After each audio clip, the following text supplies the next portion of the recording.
Someone plays carnival music in our yard late at night. This is going to sound bizarre and made up, but I swear on my left nipple that this happened, and there are several witnesses, even if I can't explain why someone would do this. I am fairly positive this isn't anything paranormal. I live quite a distance off the road in an unremarkable house on private property. My neighbors are all older family members who go to bed extremely early and whose children are already grown and out of the house. In summary, there are no mischief makers to play pranks on us here. A few months ago, my mother and I stayed up late one evening watching television together. Around 3 a.m., I turned the television off and decided to go to bed. As I was leaving the room, I began to hear what sounded like carnival music playing outside of my house in the front yard. It was loud and close. My mother heard it too, and immediately went to the window to investigate. She couldn't see anything but darkness. Everyone else was either asleep for the night or away on vacation. The lights were off in all their houses, and none of them would be caught dead listening to anything but country music, anyway. We were miles from the nearest city, so it wasn't the product of noise pollution. You can hear when a car has pulled up in the yard, but there was no sound of a car. The silence where we live is usually deafening. All you can hear is the ringing in your ears. Where did this song come from? Who was playing it, and why? I was very unsettled by the idea of a stranger in our yard playing carnival music, as such suggests malicious intent. My father and uncle later mentioned that, 20 years ago, when my parents first moved in, the electrician had come to install a ceiling light and stopped in the middle of his work, saying he could hear Pink Floyd playing in the front yard. Neither my father nor uncle could hear it. My father is a bit hard of hearing and my uncle is much older, so they laughed it off and thought the man was insane, but the electrician was freaked out. He kept opening the door and trying to find the source of the noise to no avail. Then, it hit me, the song I had heard that night was Pink Floyd's Cirrus Minor, the part that sounds like carnival music. I played the song for my mother and she began freaking out saying yes. Yes. That's what I heard. Who the hell sits in my yard at night at 3 a.m. in the middle of nowhere playing the same song, which isn't even a popular song, 20 years later with no car? Where did they come from? They would have had to have walked several miles to get here. Aside from this, the only other strange thing we experience that would suggest an intruder?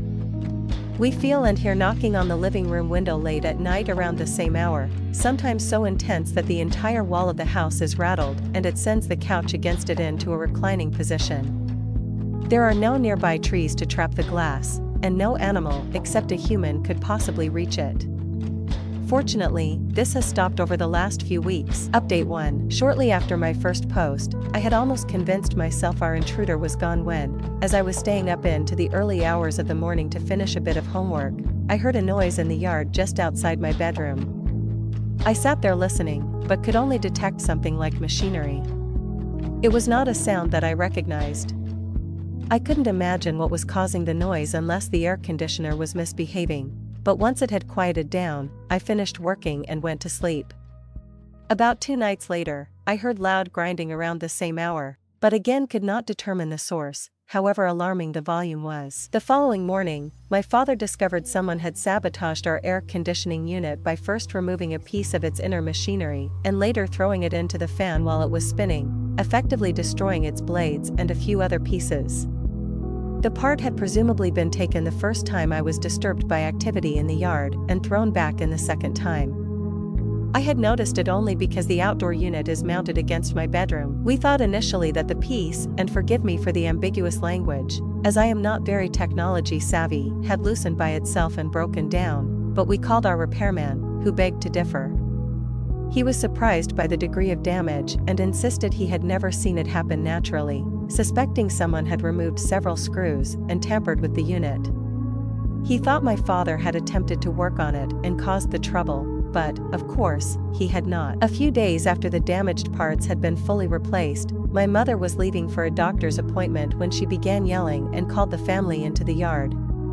Our electric box was opened in the night and left ajar as if someone had been trying to find a wire to cut our electricity or disable a suspected indoor security system. We had been outside several times since the repairman finished his work, and we are certain he closed the electric box, if he ever even opened it. We have weathered several severe hurricanes here, and winds are not strong enough to open our electric box. A person had to have done it. Weeks passed without incident, my parents opting to overlook these concerning happenings. My father tried to explain the air conditioner as a freak occurrence. They purchased a new gun and did little else. Towards the beginning of the summer, my grandfather mentioned that, a couple weeks prior, when we were on vacation, he'd seen a red Jeep drive the lengthy distance from the road through our private property to our house in broad daylight. He didn't recognize the driver, but approached and questioned him. The man claimed he was looking for a woman that lived in a trailer. The person he claimed he was looking for had the name of a family friend that lives hours away from us. The man was behaving strangely, and my grandfather was not convinced by his story. He ordered him to leave immediately. Our family that lives around us on the farm is reinforcing their doors, installing extra locks, and keeping their children out of their yards until we find out what's going on. They won't even let them walk home from the bus stop anymore. I had stopped worrying over it as much, because I've been preoccupied with moving to a new state, but the old knocking returned this evening at 10 p.m. My parents were watching television together when they heard it. They turned on the porch light and peered out the peephole of the back door to investigate, but saw no one. At 3 a.m., I was awake watching television when it sounded as if someone forcefully punched the glass of the usual exposed window. I covered it with a blanket as I always do. An hour after I covered the window, I began to hear loud noises from our back door porch off of the kitchen, as if someone had stepped onto it. However, it was briefly lived. They apparently weren't walking around, but simply standing there. About 10 minutes after, I heard yet more knocking, except this time it wasn't on the exposed living room window, but further down the wall the window is on, next to the couch.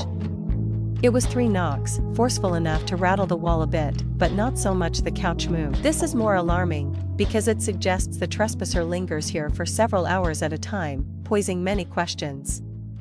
Are we being watched for an opportunity to force entry? Hasn't the opportunity already arisen in the past, and they never took it? Are we being stalked? Do they gather here to drink and get high on the property and then decide, in their stupor, it will be funny to antagonize us? Why is it only our house that is targeted, and not the other houses on the farm? Why do they walk several miles to come here? Their behavior is escalating. Will they eventually take things further? I woke my mother and we sat awake together until the sun rose to keep watch. We compiled a list of happenings here that suggest our trespasser visits more frequently than they knock. Despite no one in the family smoking and anyone who does smoke living too far away for us to smell it, we often deal with the strong scent of a cigarette around windows or the front and back doors of the house. This happens at our bedroom windows with alarming regularity. Other times, it's strange cologne or a chemical stench, like a fresh perm. We of course remembered how my aunt's dogs will bark intensely at odd hours of the night, like they do when a stranger visits, and the motion-detecting yard light has previously come on when no one is home at my grandfather's. My mother and I are going to walk around the perimeter of the house in the morning to look for cigarette butts, and we'll try convincing my father we at least need security cameras outside, even though I think we should involve the police at this point. He's been too indifferent to everything that has happened, and it makes it challenging to be proactive about our safety. Update 2. I have previously made 2 posts about a person that visits our yard late at night / in the early hours of the morning to harass us. They stand on the porch, tamper with our outside appliances, beat on the windows, break into our electric box, and repeatedly play an obscure song by Pink Floyd called Cirrus Minor. This has been going on now since before I was born. I am currently 21 years old. This is the resolution to that situation. We believe the culprit has been apprehended and arrested. Despite the insistence of myself and other Redditors, my parents never installed security cameras. My father remained resistant to the idea, most likely because he wasn't willing to admit that something was amiss. In the beginning, he complained about the cost, the possibility of hackers, and the difficulties with mounting a camera. He eventually promised to borrow someone's trail camera, but he never broached the subject with them. I moved to another state, and the need for the camera was no longer at the forefront of my mind, but when I remembered and received my new debit card after some unfortunate identity theft, I offered to pay for one. I told my father that I would personally buy a camera or 2 and have them delivered. Only then did he confess that he was afraid of seeing something spooky on it. He had the childlike idea that if he never saw anything happening, the problem would resolve itself. Despite all odds, the problem did resolve it. Not long after I moved out, my grandfather, who lives in a separate house on the same farm, came home to find police cars in his driveway.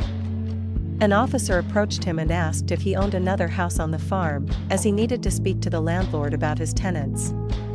The house in question is occupied by a late relative's widow, who has a lifetime estate. My grandfather explained that the property is a part of the farm, which is owned collectively by him and his daughters. Because of this, he was permitted knowledge of what happened there. The officer explained everything.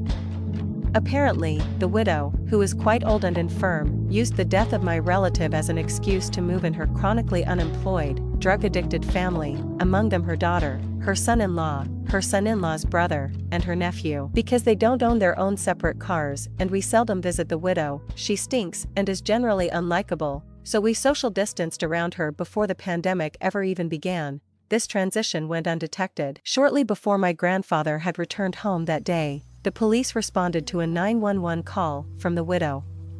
Her nephew is apparently involved in a gang and has violent tendencies. Some conflict arose in the household, probably related to how many drug addicts were stuffed together under a single roof for 24 hours a day. All we were told is that the nephew was becoming violent. When the police arrived, they realized there was an outstanding warrant for his arrest. He was wanted for making meth, which, interestingly, commenters on my last post blamed for the stench we had been smelling, and for assault. The nephew was hiding from the law at the widow's house. This is the reason his presence was concealed from us on the rare occasions that the widow was outside of her home and we spoke. He was removed from the home and arrested by the officers. Ever since then, there has been no strong chemical odor outside and no knocking on the window late at night. We suspect he was aware of this farm long before moving in, and it was his go-to spot for recreational drug use. The widow is around 80 years old and had her first child at approximately 13 with her first spouse, so her nephew is elderly himself and would have likely been doing drugs and playing his Pink Floyd music here 21 years ago, too. We're thinking he would occasionally spend the night at the widow's house over the years and walk towards the fields near us to do drugs. It makes sense that we never heard a car accompanying the knocking noises, because he doesn't own a car, and the house is not far since it's a part of the farm. The only incident that remains unexplained is the man who drove to our house when we weren't home and asked my grandfather about a family friend that lives hours away. I wonder if they were looking for the meth head and were told to give some sort of code to make sure he was at the right house? The name could have just been a coincidence. I had an internet incident a few months that suggested some stalkerish activity, but that is probably unrelated. I apologize for updating you all so late. I am satisfied with this explanation since there has been no repeat occurrences after his arrest.